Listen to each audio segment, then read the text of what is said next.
A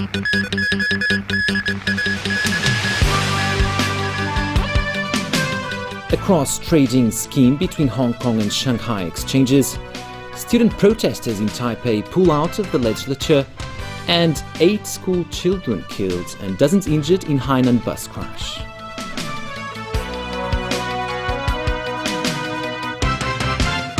Good evening.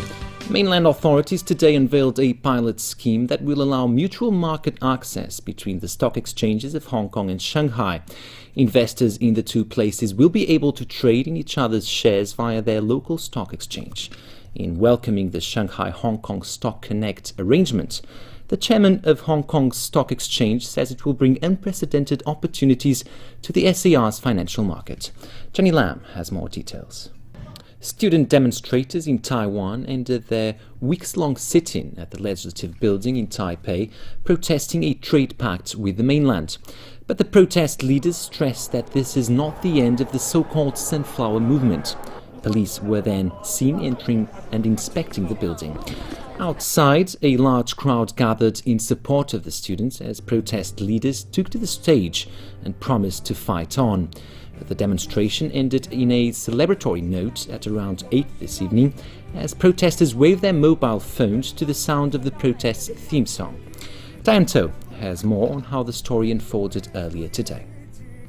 Taiwan's President Ma Ying-jeou, meanwhile, again defended the Cross-Strait Service Trade Pact at the center of the student protests. He told a conference in the US that Taiwan stands to benefit more from the deal than the mainland. As Alan Bookney reports, Ma also called for a summit with mainland authorities during an upcoming APEC meeting in Beijing. 8 school children were killed and about 30 people injured in a bus crash in the southern province of Hainan. The accident happened late this morning in Wancheng when the school bus overturned during a spring outing. There were 28 students from nearby Chiang Mai County on the bus, as well as 3 teachers and the bus driver. Most of the injured were rushed to a local hospital. 4 are reported to be in critical condition. The cause of the crash is still under investigation. Transport is notoriously dangerous in rural China, where buses and trucks are old and poorly maintained. Russia is warning against ultimatums after Ukraine's interior minister said yesterday that the standoffs in eastern Ukraine must be resolved within 48 hours, either politically or through the use of force. The remarks come as Russia threatens to exert yet more economic pressure on Ukraine. James Aiken reports. Planes and ships hunting for the missing Malaysian jetliner are zeroing in on a patch of the Indian Ocean after a Navy ship picked up signals that could be from the plane's flight recorder. Australian naval ship Ocean Shield picked up the underwater pings using the high-tech towed pinger locator. The signals are of the same frequency emitted by flight data recorders.